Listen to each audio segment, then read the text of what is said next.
Looks like we have more controversy hitting our way.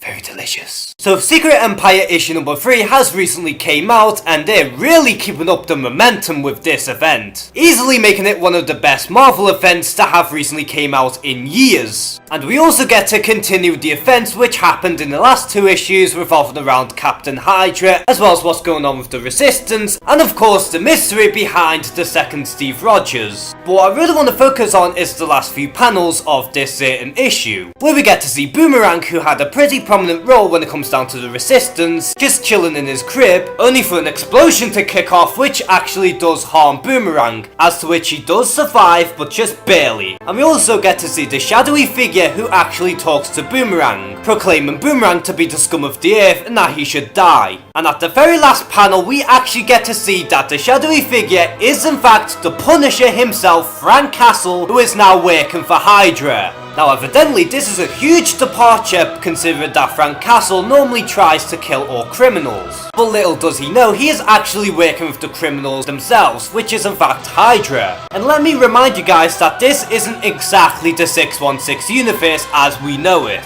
but rather a mirrored timeline in which Hydra actually wins World War II, and essentially ruled the universe as we know it. And in this new timeline, a bunch of heroes and villains do worship Hydra. And at this point everyone knows that Captain America is a Hydra agent and he is seemingly the main villain for Secret Empire. So with all that being said, do I think that the Punisher reveal actually work? And although this is a huge departure from the Punisher's mythos, this actually does work. Because going back to the original Civil War, we actually get to see an enraged Captain America attacking the Punisher, and he begs for the Punisher to strike back. However, the Punisher refuses and he says, "Not against you," which does reveal that Frank Castle actually idolizes Steve Rogers' Captain America. And this stems to the fact that both characters are war veterans. And even after the events of Civil War, we actually do get to see Frank Castle donning the identity of Captain America, while still doing the traditional Punisher stuff. And the reason why Frank Castle donned the costume of Captain America is out of respect. And since Frank Castle has always idolized Captain America, seeing an alternate timeline in which Captain America actually runs Hydra and the fact that Frank Castle actually works for Hydra as well, does make a ton of sense. And where this revelation goes is pretty interesting. And I can't wait to see what Punisher does next now that he's working for Hydra.